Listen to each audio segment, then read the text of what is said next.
In the small town of Red Willow, Christmas cards were a tradition taken seriously. They were displayed on mantels, pinned to corkboards, tucked into mirrors, proof that someone, somewhere, had thought of you. By December 23rd, most homes were crowded with envelopes bearing familiar handwriting, glittery stamps, and carefully chosen words of cheer. That was why the card in Eleanor Whitcomb's house felt different. It stood alone on the mantel, placed carefully in the center, as if it deserved attention. The envelope was cream-colored, unremarkable, addressed in neat block letters. No return address, just her name. Eleanor had not mentioned receiving it to anyone. She was found dead the next morning. Red Willow awoke on Christmas Eve to the sound of church bells and police sirens. The contrast felt obscene. Snow drifted lazily through the air as officers blocked off Eleanor's modest colonial home at the end of Maple Lane. Neighbors stood behind windows, curtains parted just enough to watch. Eleanor Whitcomb was 62 years old, a retired school secretary, widowed, quiet, predictable. She baked the same cookies every year and donated to the same charities. She walked her dog at the same time every morning. She mailed her Christmas cards early. She did not have enemies. That belief collapsed the moment investigators stepped inside her house. Detective Aaron Cole arrived just after 7 a.m., stamping snow from his boots before crossing the threshold. The house smelled faintly of pine and old books. Christmas music still played softly from a radio in the kitchen, looping a cheerful song that no one had bothered to turn off. Eleanor lay in the living room, seated upright in her armchair, hands folded neatly in her lap. At first glance, it looked peaceful, almost intentional, but the bruise at the base of her throat told a different story. There were no signs of forced entry, no overturned furniture, no shattered glass. Whoever had been there was either invited in or already known well enough not to need permission. Cole scanned the room, his eyes landing almost immediately on the mantel. The card. It stood out because everything else around it was cluttered with holiday warmth, family photos, candles, small ceramic angels. The card was plain, deliberate, almost stark in comparison. Cole put on gloves and lifted it carefully. Inside, there was no holiday message, just one sentence. You should have told the truth when you had the chance. No signature, no date. The room fell silent. For Cole, it was instantly clear. This wasn't just a murder. It was a message, a conclusion to something that had started long before Christmas. The medical examiner arrived shortly after and confirmed what Cole already suspected. Cause of death, manual strangulation. Time of death, late evening, sometime after 9 p.m. on December 23rd, which meant Eleanor had read the card before she died. Someone wanted her to understand why. Outside, Red Willow gathered in quiet clusters. People whispered Eleanor's name with disbelief. Some crossed themselves, others shook their heads slowly, as if denial could undo what had happened. The sheriff's office began the familiar routine, canvassing neighbors, checking phone records, asking about visitors. Everyone said the same thing. She kept to herself. She was kind. She never caused trouble. But as Cole studied Eleanor's home more closely, small details suggested a different story. A locked desk drawer in her study, old files neatly labeled and dated, a stack of unopened mail pushed aside as if she'd been distracted lately, and always the card. Cole photographed it repeatedly, aware that it would become the center of the case, a message left before a crime. By noon, word had spread across town. The card became the subject of speculation almost immediately. People debated its meaning in hushed tones, standing in grocery store aisles and church hallways. What truth hadn't Eleanor told, and who had waited until Christmas to demand it? Cole sat in his car later that afternoon, reviewing notes as snow continued to fall. Christmas Eve traffic moved slowly past the crime scene, families unaware they were driving by the place where Red Willow's sense of safety had just been shattered. In small towns, crimes don't arrive quietly. They echo, they linger. And this one had arrived wrapped in an envelope placed gently on a mantel, waiting to be read, waiting to be understood. By nightfall, Detective Cole knew one thing for certain. Eleanor Whitcomb's murder wasn't about rage. It was about closure. And the truth she had kept hidden for years was about to surface, whether the town was ready for it or not. By Christmas afternoon, Red Willow had slipped into an uneasy stillness. The town usually hummed on December 24th. Last-minute shopping, children dragging parents through snow-dusted sidewalks, church volunteers rushing between services. That year, everything moved slower, quieter, as if people were afraid that making noise might somehow make the reality settle in. Detective Aaron Cole spent the afternoon inside Eleanor Whitcomb's house, combing through a life that, on the surface, had appeared painfully ordinary. The study was where he started. It was a small room at the back of the house, warmed by a single radiator and lit by a narrow window overlooking the backyard. A heavy oak desk sat against the wall, its surface clean except for a lamp, a stack of neatly arranged stationery, and an old-fashioned address book. Nothing about the room suggested chaos or secrecy until Cole opened the locked drawer. Inside were folders. Not bills, not recipes, not old letters from family. Files. Each one was labeled by year, stretching back more than 2 decades. Cole removed the top folder carefully and opened it. Inside were photocopies of documents, handwritten notes, typed statements, and what appeared to be partial police reports. Names were underlined in red pen, dates were circled, margins were filled with Eleanor's precise handwriting. This wasn't a hobby. This was documentation. Cole's pulse quickened as he skimmed through the pages. The earliest documents dated back to 1998, long before Eleanor's husband had died, long before she had become the quiet widow everyone knew. The names repeated. One name more than any other. Samuel Breckenridge. Cole recognized it immediately.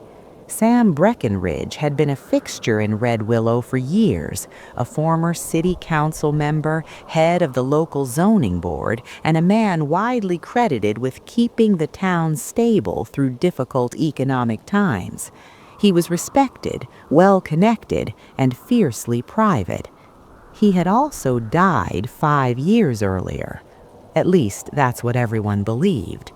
Cole leaned back in his chair, staring at the name as if it might rearrange itself into something less troubling. He continued reading.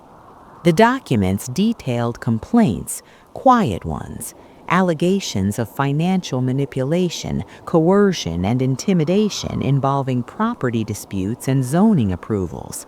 Residents who had been pressured to sell land, businesses quietly shut down after refusing to comply with recommendations, and woven through it all were handwritten notes in Eleanor's tidy script. He made them sign. They were afraid to talk. No one followed up. Cole flipped to another folder, dated 2004. Inside was a newspaper clipping about a warehouse fire on the outskirts of town.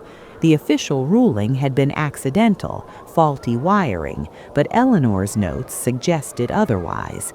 Breckenridge had motive, records destroyed, investigation rushed. The implications were staggering. Eleanor Whitcomb hadn't just been a retired school secretary. She had been a silent archivist of Red Willow's darkest secrets, and someone had known. Cole closed the folder slowly. The message in the Christmas card echoed in his mind. You should have told the truth when you had the chance. She had been sitting on it, whatever it was. Later that evening, Cole interviewed Eleanor's closest neighbors. Most were shocked, still struggling to reconcile the image of the gentle woman they knew with the emerging evidence of a hidden double life. She kept everything, said Marianne Foster, who lived across the street. Old receipts, birthday cards, programs from church events. She said memories mattered. Did she ever talk about the past? Asked Cole. Marianne hesitated. Sometimes she'd say things like, people forget what they're capable of when no one is watching. I thought she meant it philosophically. Others remembered Eleanor asking odd questions over the years about old disputes, long-closed investigations, people who had moved away suddenly. At the time, it had seemed harmless curiosity. Now it felt calculated. Cole returned to the station as dusk fell. Snow began to accumulate again, muffling the town in a thick white silence. He spread the folders across the conference table, studying them late into the night. One detail stood out. In the most recent folder, dated just 3 months before Eleanor's death, there was a single typed page. It listed names. Some were crossed out, some circled. One had a star next to it. Jonathan Hale. Cole frowned. Jonathan Hale was very much alive, and he lived less than 2 miles from Eleanor Whitcomb. The next morning, Cole drove to Hale's residence. It was a large farmhouse on the edge of town, surrounded by bare trees and fields dusted with snow. The place had an imposing stillness, the kind that came with money and distance. Jonathan Hale answered the door himself. He was in his late 50s, tall, well-groomed, wearing a sweater that looked carefully casual. His eyes hardened slightly when Cole introduced himself. "Is this about Eleanor?" Hale asked. "It is," Cole replied. "Did you know her well?" "Well enough," Hale said. "She helped my wife at the school years ago. It's terrible what happened." Cole watched his face carefully. "Did she ever talk to you about Sam Breckenridge?" The reaction was immediate. His jaw tightened. His eyes flicked briefly away before returning to Cole. "No," he said too quickly. "Look, Sam's been dead years ago. Whatever Eleanor thought she knew, it doesn't matter anymore." "It mattered to her," Cole replied. "Enough to keep records." Hale's expression darkened. "Some truths only hurt people," he said. "Red Willow survived because certain things stayed buried." Cole left the farmhouse with more questions than answers, but one thing was clear. Eleanor had been preparing to speak. The folders showed signs of recent activity. Notes had been added, documents reorganized, and the starred name, Jonathan Hale, suggested a confrontation was imminent. Back at the station, Cole re-examined the Christmas card under magnification. There were no fingerprints, but the handwriting analysis revealed something subtle. The lettering was controlled, careful, familiar, not rushed. This wasn't a threat written in anger. It was a judgment. Someone who believed Eleanor had failed in a responsibility. Someone who thought this message was deserved. By the evening of Christmas Day, Cole understood the scope of what he was dealing with. Eleanor Whitcomb hadn't been killed for what she did. She had been killed for what she was about to do. And somewhere in Red Willow, the person who sent that card was watching the town pretend everything was normal, waiting to see if the truth would finally stay buried, or if someone else would be brave enough to unearth it. By December 26th, Red Willow had moved past shock and into something more dangerous, defensiveness. The first wave of grief for Eleanor Whitcomb had faded into something colder. People still spoke kindly of her, still left flowers by the taped-off house on Maple Lane, but conversations now ended abruptly when Detective Aaron Cole entered a room. Doors closed more quickly. Smiles felt forced. The town had begun to sense what Eleanor's death truly threatened: exposure.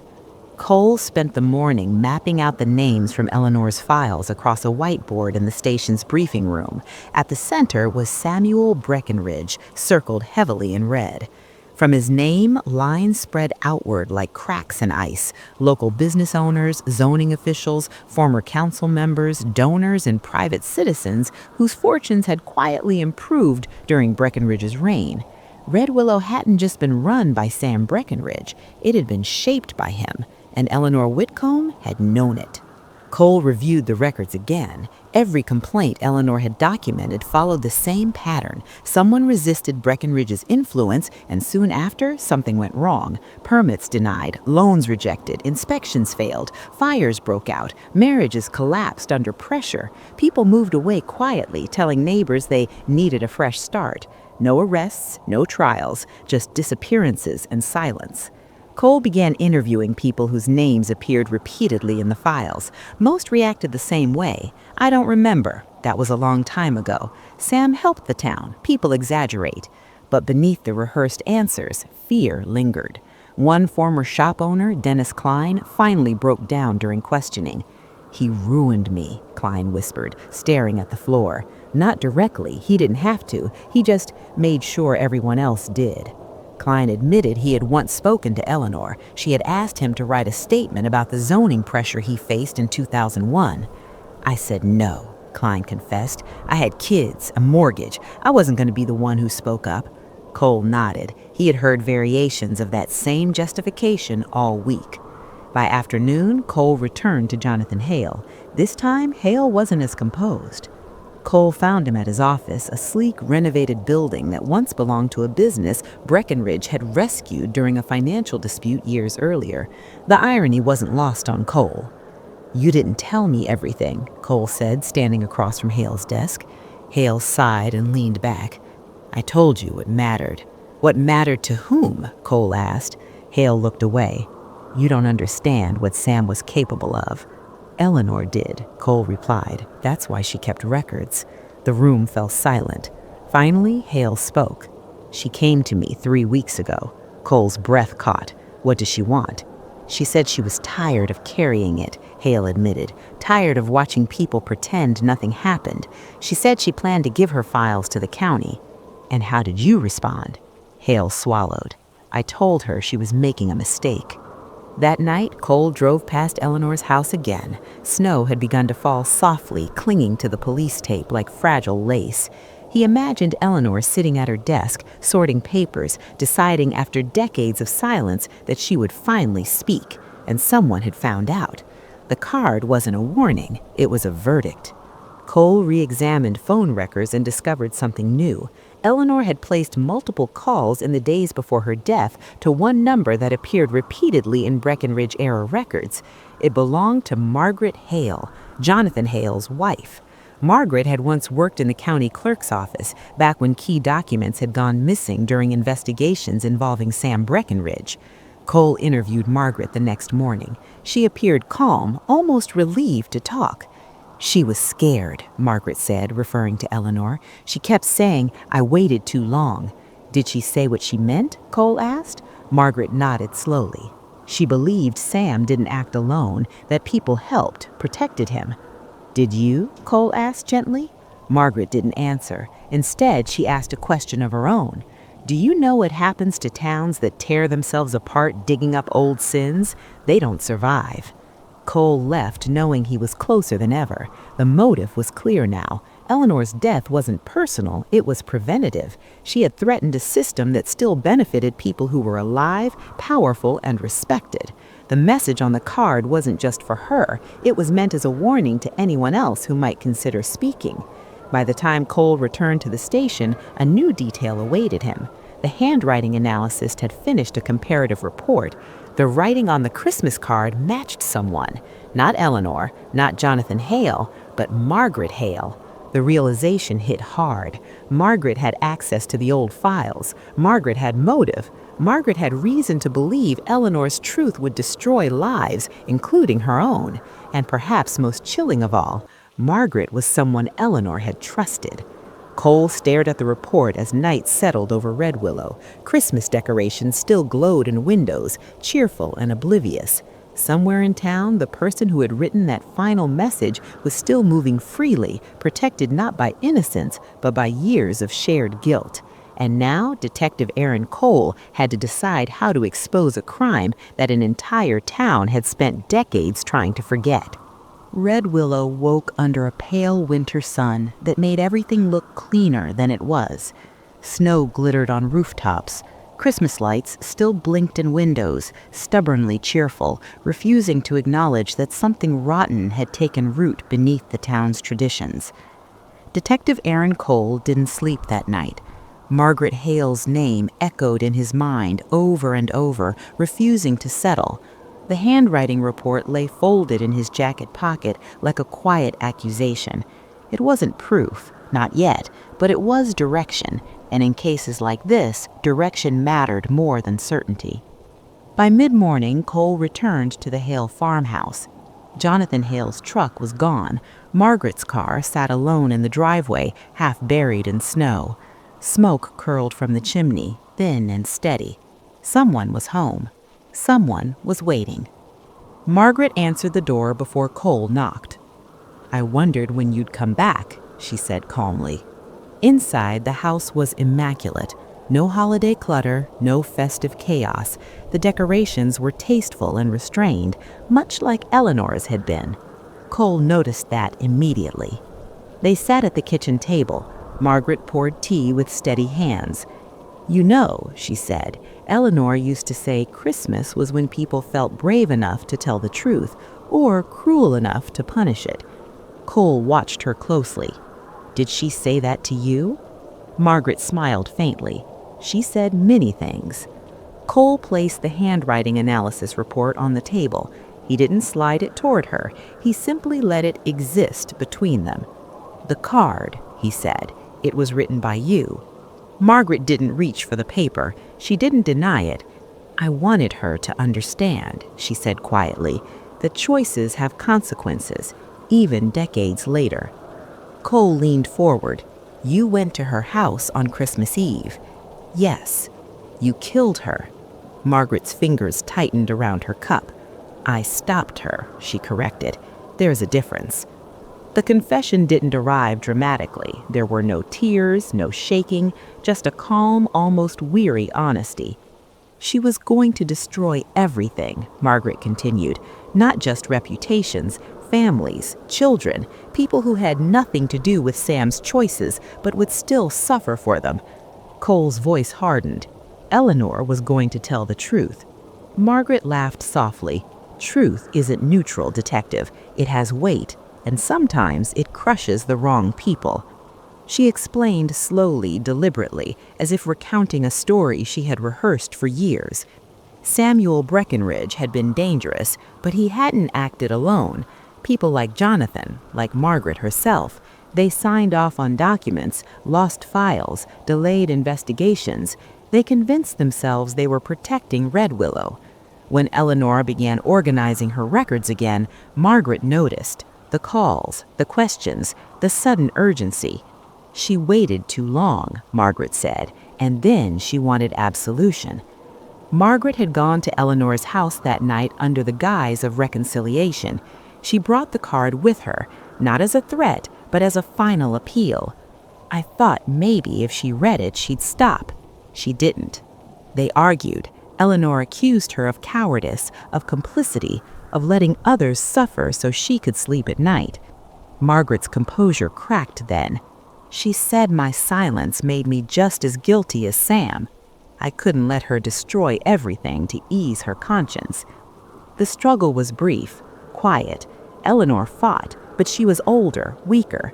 Margaret knew exactly how to apply pressure, where to place her hands so no noise would carry through the walls. Afterward, she positioned Eleanor carefully in the chair, not as a disguise, as respect. She deserved dignity. Cole stood slowly, the weight of the confession pressing down on him. "You used Christmas," he said. "You used tradition and trust to hide a murder." Margaret met his eyes. "I used the only night when no one would question a visit, when a card on a mantle wouldn't look suspicious." Jonathan Hale returned home just as Cole escorted Margaret outside in handcuffs. The look on his face wasn't shock, it was recognition. He didn't resist when officers later questioned him. He admitted to knowing Eleanor planned to speak.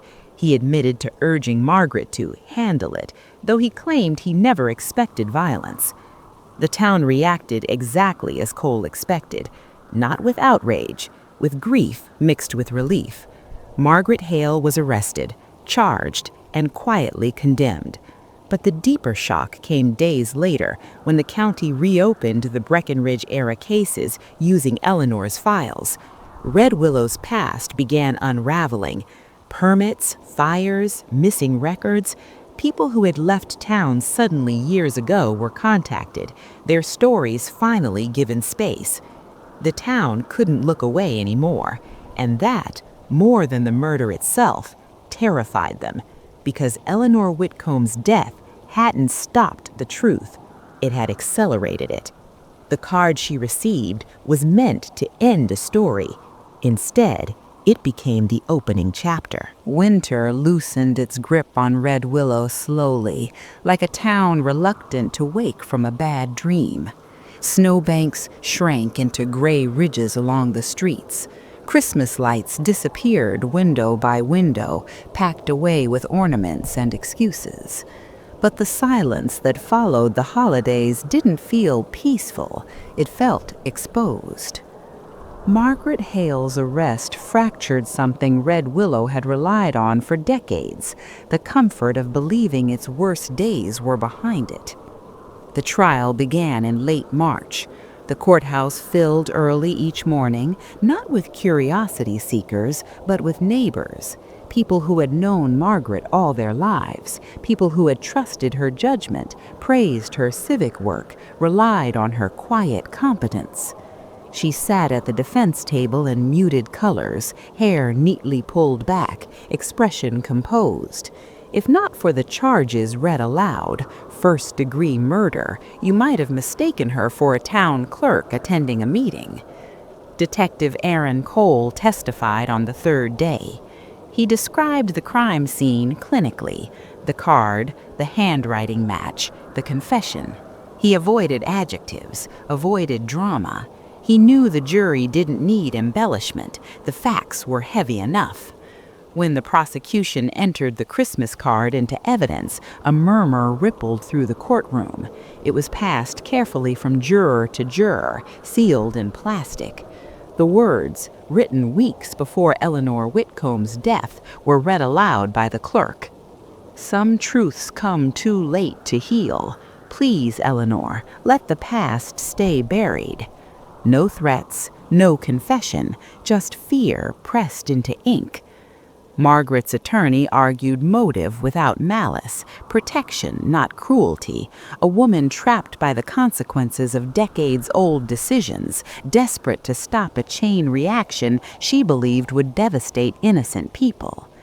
But the prosecution asked a simpler question. Who decides which truths deserve to live?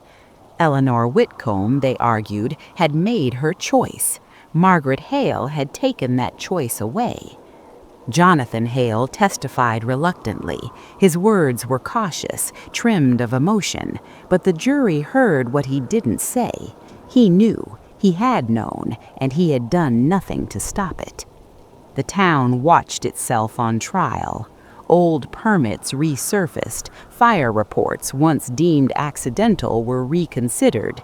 Families who had left Red Willow under clouds of rumor were suddenly understood differently. Eleanor's files, rescued from boxes hidden in her attic, became a roadmap to the town's buried history. Truth, it turned out, was patient. Margaret took the stand on the final day. She didn't cry, she didn't apologize. She spoke of duty, of community, of the damage she believed Eleanor would cause by reopening old wounds. She spoke of Christmas as a night of reflection, of reckoning, of endings. "I didn't see myself as a villain," she said. "I saw myself as the last barrier." The jury deliberated for 8 hours. The verdict was unanimous: guilty. Margaret Hale was sentenced to life with the possibility of parole. As the sentence was read, she closed her eyes, not in defeat, but in something closer to acceptance. Jonathan Hale later pleaded guilty to obstruction and conspiracy. He received a reduced sentence in exchange for cooperation with ongoing investigations. Red Willow changed after that. Not loudly, not all at once, but inevitably. The Historical Society reopened with new leadership. Streets were renamed, memorials quietly adjusted. A scholarship was established in Eleanor Whitcomb's name, dedicated to investigative journalism and historical research. People began speaking more carefully, listening more closely. And every December, without fail, someone left a simple card at Eleanor's grave. No sender, no message, just a blank reminder of what silence costs. Detective Cole attended the sentencing alone. He stood at the back of the courtroom, hat in hand, watching the town absorb its own history. He thought about the card, how such a small object had carried so much consequence. A message written not to threaten, but to erase. It failed, because Eleanor Whitcomb had understood something Margaret Hale never fully did. That truth once set in motion doesn't need permission, it only needs time. And Christmas, with all its rituals and disguises, had given the town exactly that, long enough to believe the past was asleep, until one final card proved it wasn't.